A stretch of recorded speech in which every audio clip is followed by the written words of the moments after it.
Hello दोस्तों, कैसे हैं आप। बीच में काफ़ी दिन हो गए वीडियो नहीं डाला, उसके लिए बहुत बहुत माफ़ी। तो हम आज से स्टार्ट करेंगे अपना पहला इतने दिनों के बाद पहला टॉपिक जैनिज़्म। तो जैनिज़्म और बुद्धिज़्म पर आपको आगे पढ़ाने से पहले मैं एक छोटा सा जो क्वेश्चन है वो डिस्कस करना चाहूँगा। आप इतिहास को केवल एक बोझ की तरह मत लीजिए, इतिहास को लीजिए एक इंटरेस्टिंग टॉपिक की तरह। मतलब अपने भूतकाल में जानने के लिए कि क्या हुआ, ऐसा क्या विचारधारा बनी समाज में, ऐसी कौन कौन सी परिस्थितियां उत्पन्न हुई जिसके कारण ऐसे नए नए धर्मों, नए नए विचारों का जन्म हुआ। आप ये मान सकते हैं कि केवल हिंदुस्तान ही एक ऐसी जगह है जहां पर सभी प्रकार के धर्मों का, संप्रदायों का, भाषाओं का, खान पान, रहन सहन, पूजा पाठ, कपड़े, सब का जन्म यहीं हुआ या सब विकसित यही हुए। जो भी हिंदुस्तान में आता है वो हिंदुस्तान का बनकर रह जाता है। क्यों? ऐसा क्या रीज़न है? हम क्या इतने बुद्धिमान थे, या हमारे पास इतना सोना चांदी था, या संसाधन थे? आखिर ऐसा क्या हुआ कि जब मुसलमान भारत में आए तो मुस्लिम हिंदुओं के साथ सम्मिलित हो गए, ईसाई भारत में आए तो ईसाइयत का हिंदू धर्म में विलय हो गया, पारसी आए, यहूदी आए, कन्व आए, यवन आए, शक आए, कुषाण आए, सब भारत में आते हैं। सभी को जीवन जीने के लिए, रहने के लिए भारत जैसी भूमि से अच्छा कुछ भी नहीं मिलता। ऐसा क्यों?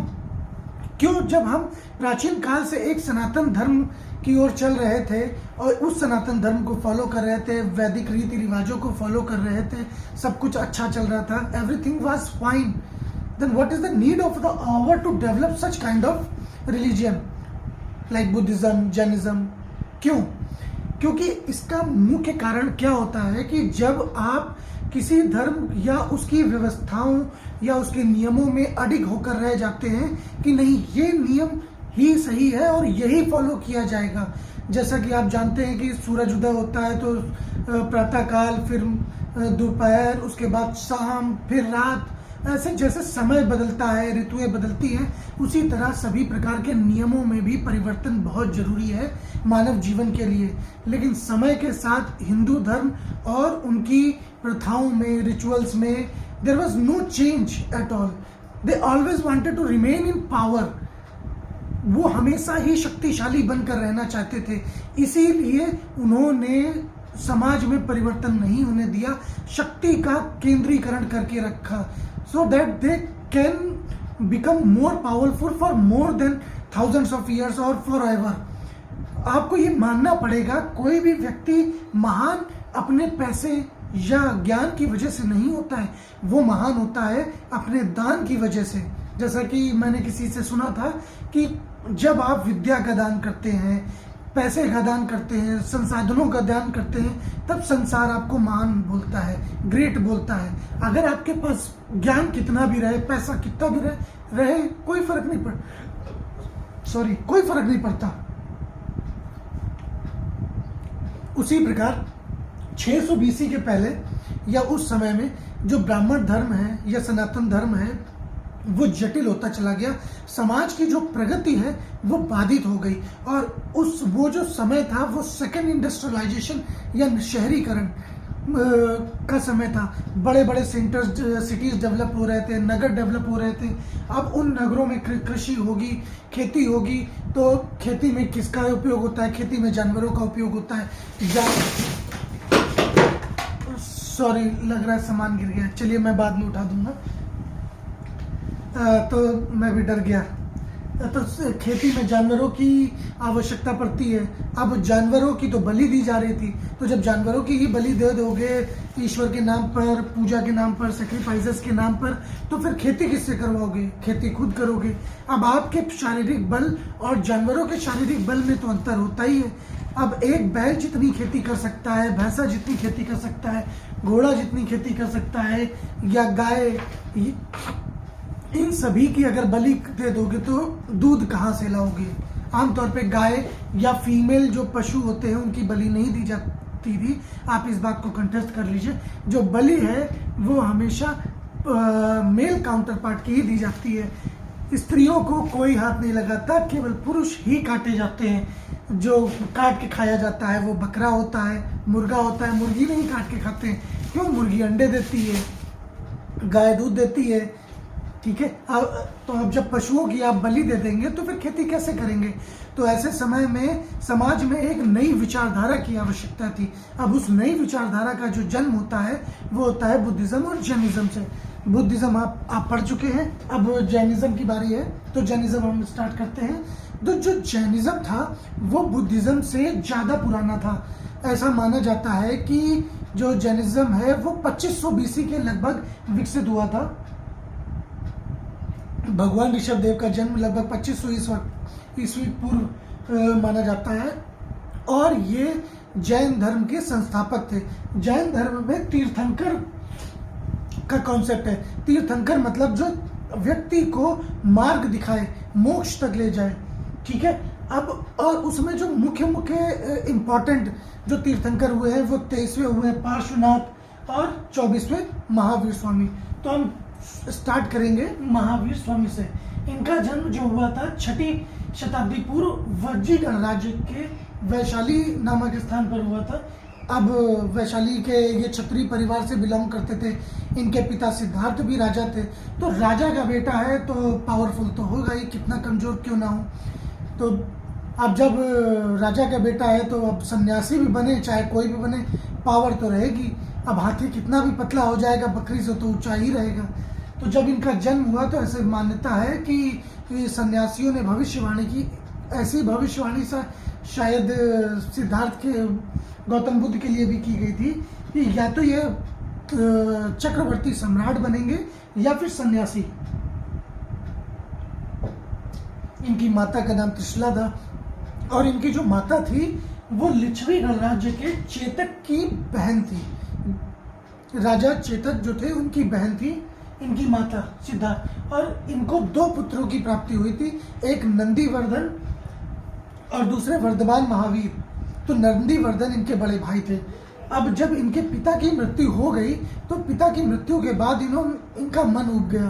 तो इन्होंने क्या किया कि संन्यास का सोचा। अब हिंदू धर्म में क्या है कि कोई भी व्यक्ति जिसकी उम्र 75 साल से कम है वो संन्यास नहीं ले सकता। उसको गृहस्थ आश्रम और वानप्रस्थ आश्रम में जाना पड़ता है।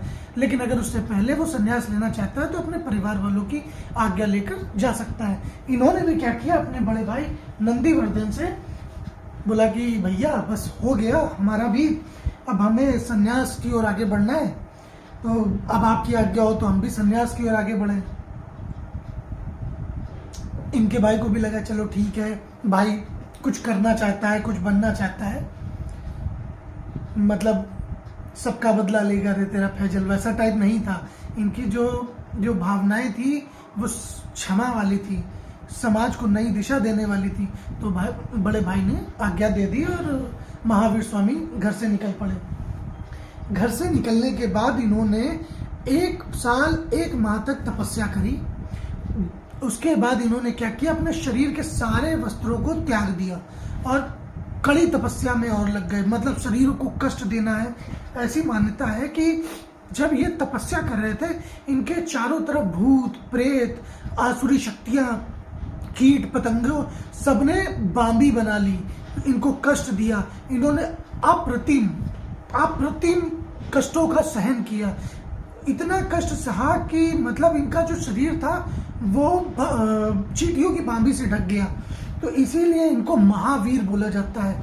अपने जीवन के 42वें वर्ष और संन्यास के 12वें वर्ष में इनको ज्ञान प्राप्त हुआ। जब इनको ज्ञान प्राप्त हुआ तब इन्होंने अपनी जो इंद्रियां हैं उस पर विजय प्राप्त करी। ये जितेंद्रिय बन गए, इसीलिए इनको जिन की उपाधि दी गई। और जब ज्ञान प्राप्त हो गया तो इनको कैवल्य मतलब ऐसा व्यक्ति जिसे ज्ञान प्राप्त है और केवल उसी को ज्ञान प्राप्त है इतने कठिन तप के बाद। अब जैन धर्म में क्या है, 2 सिद्धांत हैं। एक जो हमारा शरीर है, अब जैसे बौद्ध धर्म में आत्मा का कॉन्सेप्ट नहीं है, जैन धर्म में आत्मा का कॉन्सेप्ट है। अब जैन धर्म में क्या है कि ये आत्मा में बिलीव करते हैं पहला, और दूसरा आत्मा को जो चारों तरफ माया, हमारे चारों तरफ माया क्या है, व्हाट्सएप फेसबुक, दुख तकलीफ सुख समृद्धि ताकत, ये माया है, ये घेरे रखती है, ये व्यक्ति को बांध के रखती है। ये इनके प्रमुख तत्व है। अब इनको ज्ञान प्राप्त हो गया, ठीक है। इनका जो मृत्यु हुई है ये पावापुरी के मल्लों के यहाँ हुई है। इसमें 3 रत्न, जो त्रिरत्न का कॉन्सेप्ट है, इसमें त्रिरत्न क्या है? सम्यक ज्ञान, सम्यक दर्शन, सम्यक आचरण। अब सम्यक ज्ञान क्या है? मतलब सही ज्ञान। ऐसा नहीं है कि कोई भी फेक न्यूज़ सुनी किसी से व्हाट्सएप पर, फेसबुक पर, बस उसके पीछे लग लिए कि यहाँ ये हुआ, यहाँ ये हुआ। नहीं, सोर्स ऑफ इंफॉर्मेशन आपको पता होना चाहिए। आपको पता होना चाहिए कि ये इंफॉर्मेशन सही है कि गलत है। सम्यक दर्शन मतलब आपका जो दर्शन है वो सही होना चाहिए। आप चीज़ों को कैसे लेते हैं, कैसे समझते हैं। सम्यक आचरण, आपका आचरण अच्छा होना चाहिए। आप छोटों को प्यार करें, बड़ों का सम्मान करें, गुरुओं का आदर करें, हिंसा ना करें, यह आपका आचरण होना चाहिए। और इसमें जो महाव्रत है वो कौन कौन से हैं? अहिंसा ना करना, सत्य, चोरी ना करना, झूठ ना बोलना और ब्रह्मचर्य। जो ब्रह्मचर्य है ये ही महावीर स्वामी द्वारा इंट्रोड्यूस किया गया था। अब मैं आपको एक चीज़ बताना चाहूँगा, जैसे झूठ ना बोलना, ये बहुत इंपॉर्टेंट बात है, क्योंकि झूठ ना बोलना एक ऐसा महाव्रत है। जो भी व्यक्ति झूठ नहीं बोलता है वो इंटरनली स्ट्रांग होता है, क्योंकि उसे पता है कि सत्य बोलने के बाद क्या क्या हो सकता है मेरे लिए। मेरे को मारा पीटा जा सकता है, मेरा अहित किया जा सकता है। इतना सब सोचने के अलावा भी वो व्यक्ति अगर सत्य के मार्ग पर अडिग है तो इसका मतलब उसका जो अंतरात्मा है कितनी पवित्र है। ब्रह्मचर्य मतलब सेक्स ना करना, शादी ना करना, ये ब्रह्मचर्य। जैन धर्म में 2 पंथ है, ये 2 विचारधाराएं हैं, एक श्वेतांबर और एक दिगंबर। श्वेतांबर वो होते हैं जो अपने शरीर पर श्वेत वस्त्रों को धारण करते हैं। दिगंबर वो होते हैं जो अपने शरीर पर किसी भी प्रकार के वस्त्रों को धारण नहीं करते हैं। अब जब महावीर ने ज्ञान की प्राप्ति करी तो उन्होंने अपने 11 अनुयायियों के साथ एक संघ का निर्माण किया। उसी संघ के माध्यम से इन्होंने जैन धर्म की शिक्षाओं को आगे बढ़ाया। अब जैन धर्म और बौद्ध धर्म में अंतर क्या है कि जो जैन धर्म है वो काफ़ी रिजिड है।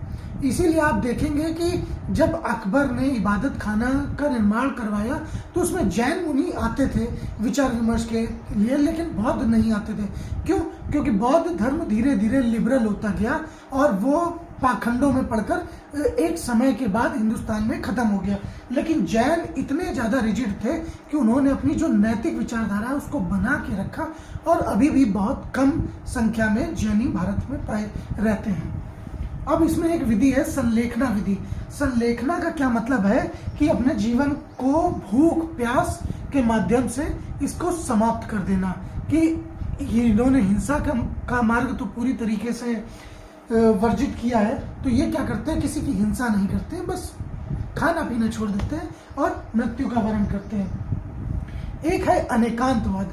अनेकांतवाद का मतलब है कि आप किसी चीज को जैसे देखते हैं, समझते हैं, उसके अलावा भी उसके और पहलू हो सकते हैं। जैसे आप एक सिक्के को लेंगे तो आप अगर मान लीजिए कि मैं ऐसे देख रहा हूं और आप सिक्के को ऐसे देख रहे हैं, तो आपको हेड दिखेगा, मुझे टेल दिखेगा, लेकिन दोनों सत्य हैं।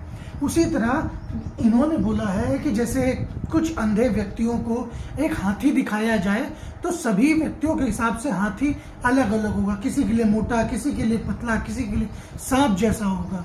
तो उसकी कई विचारधाराएं हैं, लेकिन जो सत्य है वो केवल जिन मतलब कैवल्य को ही पता होता है। दूसरा स्यादवाद। स्यादवाद का सिद्धांत क्या कहता है कि किसी भी तथ्य को बोलने के 7 तरीके हो सकते हैं। जैसे मैं बोलूं कि सूर्य पूरब से उदय होता है और आप बोलेंगे कि सूर्य कभी उदय नहीं होता, वो तो स्थिर है। पृथ्वी चारों तरफ सूर्य के पश्चिम से पूर्व घूमती है, इसलिए हमें दिखता है। तो ये भी सही है, मेरी बात भी सही है। तो इसीलिए इन्होंने बोला है कि व्यक्ति को अपने हर कथन के पहले शायद शब्द का प्रयोग करना चाहिए। चलिए आज के लिए इतना ही रखते हैं। Thank you. और अगर आपको कोई डाउट हो तो आप पूछ सकते हैं। और मैं जो लेक्चर दे रहा हूँ, जो आपको बता रहा हूँ, ऐसा नहीं है कि वो आपको पर्टिकुलर किसी एग्ज़ाम के लिए ही प्रिपेयर करेगा। आपको केवल ये पहले कदम पे इंफॉर्मेशन देगा कि आपको सारी चीज़ें बेसिक सी पता होंगी। बुक रीडिंग का मतलब किताब पढ़ने का कोई भी शॉर्टकट या कोई भी ऑप्शन नहीं है। आपको बुक रीडिंग तो करनी पड़ेगी। जो रियल नॉलेज है वो आपको बुक रीडिंग से ही मिलेगी। मैं केवल आपको बेसिक नॉलेज पहले कदम के लिए दे रहा हूँ, इसीलिए मेरे जो यूट्यूब हैंडल का नाम है पहला कदम है।